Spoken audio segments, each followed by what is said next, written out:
आदरणीय बंधुओं, माताओं व मेरी प्यारी बहनों, राधे राधे।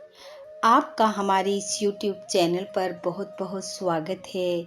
बंधुओं, आज हम इस वीडियो में कार्तिक माह में सुनी जाने वाली पीपल पथवारी की कहानी सुनेंगे, जिसे सुनने सुनाने से कार्तिक के ठाकुर जी की कृपा से नई नई खुशियों का आगमन होता है। घर में अन्न धन की कोई कमी नहीं रहती।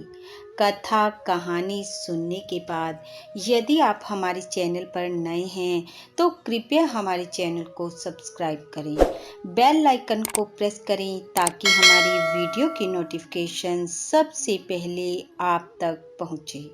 वीडियो को शेयर व लाइक भी जरूर करें। कथा कहानी के अनुसार एक गांव में एक गुजरी रहती थी। गुजरी दूध दही बेचने का कार्य करती थी। एक बार कार्तिक माह चल रहा था। गुजरी ने अपनी बहू से कहा कि आजकल मैं थक जाती हूँ, दूध दही तू बेच आया कर। बहू ने कहा ठीक है, और वह सास के कहने पर सुबह सवेरे दूध दही बेचने निकल गई। रास्ते में उसने देखा कि मंदिर में कुछ महिलाएं पीपल पथवारी को जल से सींच रही हैं। उसने पूछा, आप ये क्या कर रही हो और इससे क्या होता है? वे बोली, कार्तिक का महीना है, इस महीने में पीपल पथवारी को सींचने से अन्न धन के भंडार भर जाते हैं और घर में कोई कष्ट पीड़ा हो तो वह भी खत्म हो जाती है। बहू ने कहा, ऐसी बात है तो आप लोग तो जल से सींच रही हो, मैं दूध दही से सींचूंगी। अब बहू हर रोज दूध से तो पीपल सींचाती और दही से पथवारी।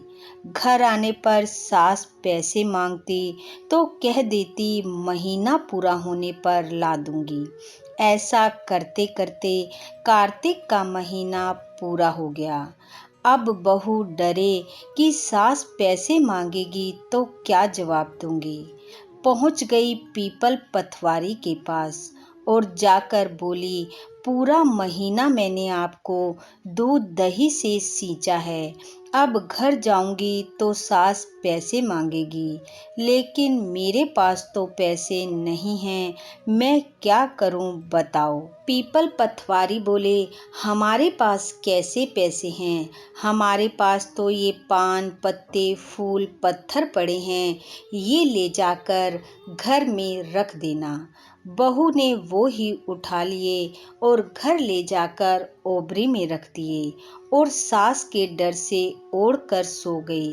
सास ने बहू से कहा, दूध दही के पैसे आज तो मिल गए होंगे, लाओ मुझे दो। बहू बोली, माँ जी ओबरी में रखे हैं। सास गई, ओबरी को खोल कर देखा तो उसमें हीरे मोती जगमगा रहे हैं। सास ने बहू को बुलाया और पूछा, इतना धन कहाँ से लाई? बहू ने सारी बात बता दी। सास ने कहा, कार्तिक में पीपल पथवारी सींचने से इतना फल मिलता है तो अगली बार मैं भी सींचूंगी। अगला कार्तिक आया। अब सास दूध दही बेचने जाती। दूध दही तो बेच देती और बर्तन धोकर पीपल पथवारी पर जल डाल देती। महीना पूरा हुआ। सास ने बहू से कहा, मुझसे दूध दही के पैसे मांग। बहू ने कहा, मैं आपसे कैसे पैसे मांग सकती हूँ? वो बोली, नहीं तू पैसे मांग।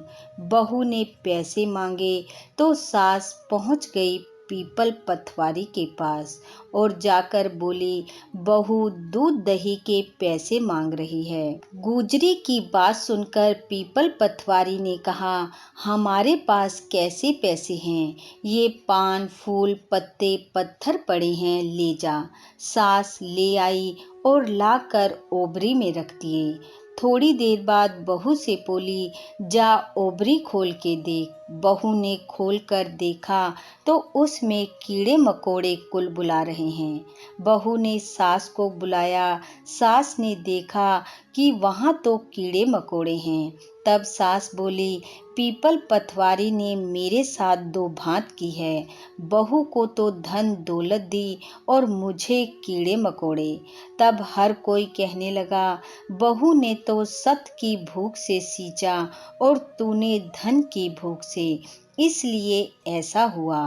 हे पतवारी माता, हे पीपल देवता, जैसा बहू को दिया वैसा सबको देना, जैसा सास को दिया वैसा किसी को मत देना।